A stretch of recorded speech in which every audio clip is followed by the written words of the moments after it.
films are perfect for when you're after some surface-level entertainment. There is no simple pleasure quite as enjoyable as zoning out, laying back, and whacking on a movie that you don't have to pay full attention to, falling into some cheap laughs or easy scares for 90 minutes before getting on with your day. Sadly though, there will always come a time when shoveling in snacks to baseless scary movie installments loses its sheen, and we become hungry for something that Doritos and Anna Faris just can't provide. Upsetting, but true. Never fear though, as of course there is a world of cinema out there that veers in exactly the opposite direction. Instead of bumbling through their runtime with little to offer than some shiny, entertaining images, these films pride themselves on offering an experience that dives deep into unknown territories, crafting immersive worlds, concepts, and mysteries for audiences to unravel time and time again. These might be even harder to find in the horror genre, but they do exist, creating truly unnerving pieces that improve with each watch as you comb over the clues they leave to reach mind-blowing finales. With that in mind then, I am the bottomless pit that is Ash from What Culture, and these are 8 horror movies that get better the deeper you go. 8. Suspiria. Known most recently by its 2018 remake, Suspiria is a cult classic of the genre from Dario Argento, and one so sumptuously shot and soundtracked that it is easy to see why it has had such a lasting presence on the horror community. Intertwining a rainbow of colour into a story about a ballet school with a supernatural presence lurking in its walls, Suspiria is never forthcoming with its narrative, instead relying on suggestive shots and a drip-fed story to reach the conclusion that lead Susie Banyan is dealing with a coven of witches. This revelation doesn't come until late into the film, contextualizing the events that we have just watched play out, like dogs turning aggressive, students getting dramatically murdered, and a strange, breathy figure appearing in the night into something tangible, meaning it is ripe for rewatching as soon as you have gotten through its snappy runtime. Suspiria is classic giallo horror, and Argento's pinpoint vision for the film means that it is a joy to dig into all the little clues that craft a witchy whole. Inspired in part by a true story, as heard by the film's co-writer, Dario Nicolodi, and in part by the 1845 novel Suspiria de Profundis, the European influences that make up the story are ever interesting to consume, and combined with his fairy tale inspirations, even more intriguing to attempt to piece together as you dig into Suspiria's vibe. 7. Black Swan. Darren Aronofsky doesn't make basic movies. Whether it's Requiem for a Dream, Mother, or Noah, the director is known for his off-the-wall envisioning of life in an entirely new and uncomfortable way, bringing the darker aspects of his characters' psyches to the forefront for a nightmarish ride. His horror efforts in Black Swan are where this talent for the macabre becomes most apparent, detailing one dancer's fall from grace as she works through a hallucinogenic struggle to become prima ballerina of Swan Lake. Diving into Black Swan provides a wealth of interesting dissections, playing off the representations of the white swan that Natalie Portman's character embodies so well, and the black swan that she aspires to be able to connect with in the same way as Mila Kunis. Whether this is the death of innocence and welcoming of her budding sexuality, or perhaps the insinuation of abuse at her mother's hands is up to the audience to decide, with the film's mesmerizing interpretive qualities something to really get your teeth into. Black Swan's psychological edge and constant shifting between reality and imagination is one that makes it a difficult but rewarding watch, much like many other Aronofsky films too. In any case, it is one that only gets better the further you pick it apart, since you can be sure that everything the director has put in there has its own firm reasoning behind it. 6. Psycho.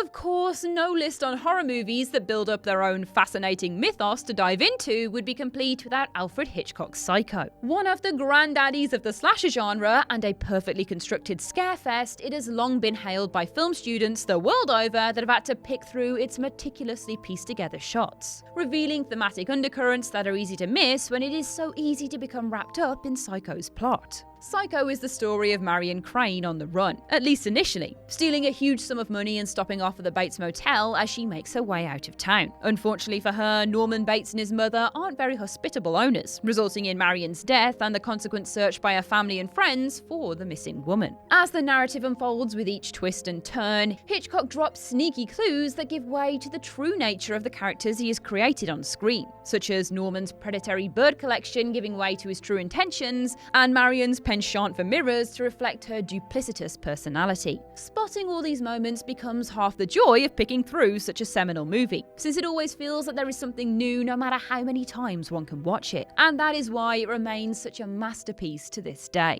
5. Us. Much in the same vein as Get Out, Jordan Peele's second movie and testament to the power of his laser-focused horror, Us hides its true intentions under layers of symbolism. Telling the story of a family accosted by their own doppelgangers as they holiday in Santa Cruz, Peele's ability to tell a scary story that overlays far more intense and deeper societal issues is the work of an artist, elevating what would be a good horror movie by any standards to new and scary heights. Going deeper into Us reveals Peele is folding in a story of the underclass, utilising the tethered as underground representations of those in poverty who are oppressed and then cut off from the world, vying for their time in the sun, quite literally. Mixing in themes of class, privilege, and ignorance into what is already an intense horror home invasion makes it all the more interesting. But he doesn't stop there. Peele is also an avid cinephile and works hard to incorporate his love of film into his work at every point possible. Borrowing from B-movie classics like CHUD, or Chud, which appears at the start of the film as an indication of what is to come,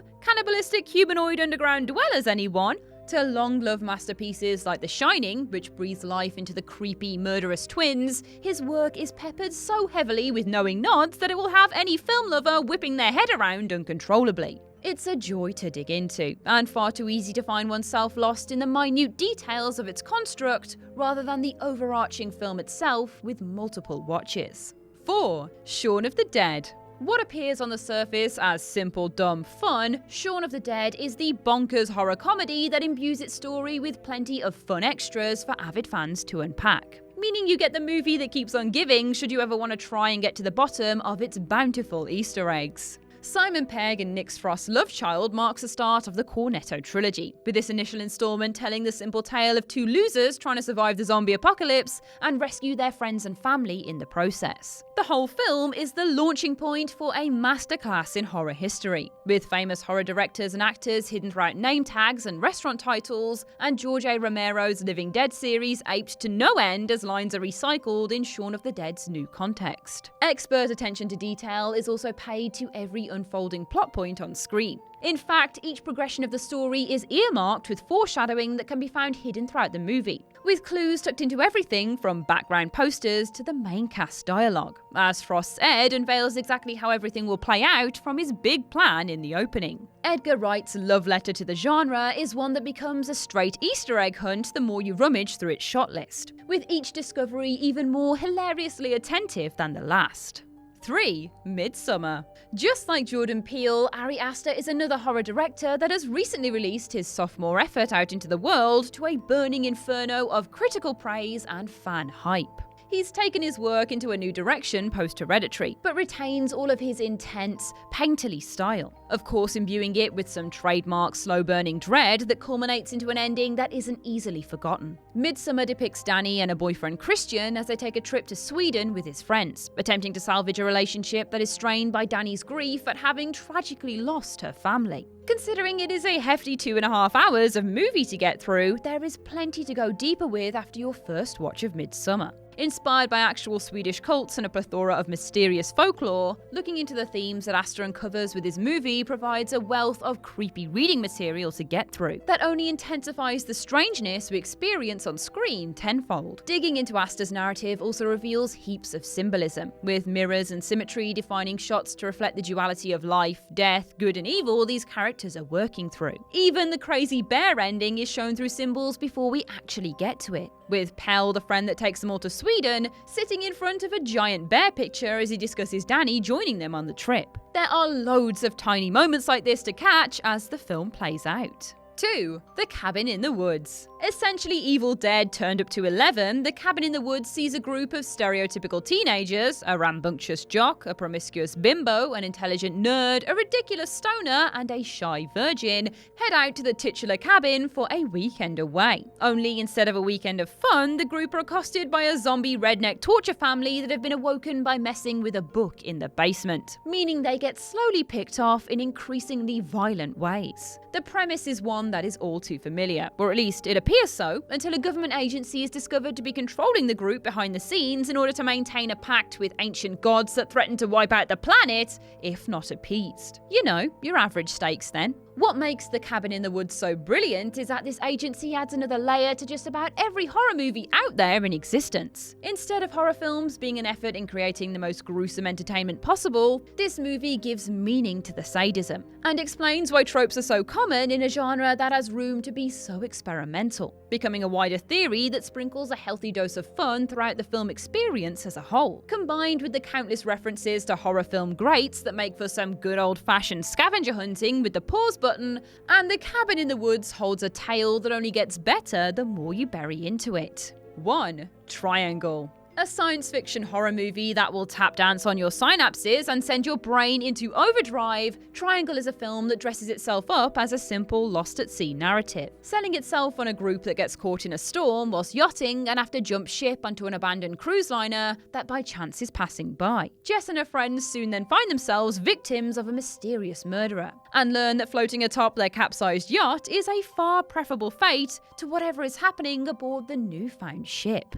As it turns out, this is not your average spooky story, since the ship doesn't subscribe to any normal experience of space and time. Instead, Jess has become party to a time loop, forced into a self-fulfilling prophecy where she kills her friends over and over again in an attempt to break free of its consequences. On first watch, Triangle is a tangled mess of timelines that is difficult to prise apart. There's exact doubles, jumping forward and backward in the narrative, and heaps of death that doesn't quite make sense until you have seen all the way through. Even then, the precise nature of the loop is still a tricky one to understand in its entirety, requiring multiple rewatches to get to grips with it before you can dive into the theories of its causation. Triangle is like horror's answer to Primer. The more you dig, the deeper you go, and the more crossed wires you find along the way.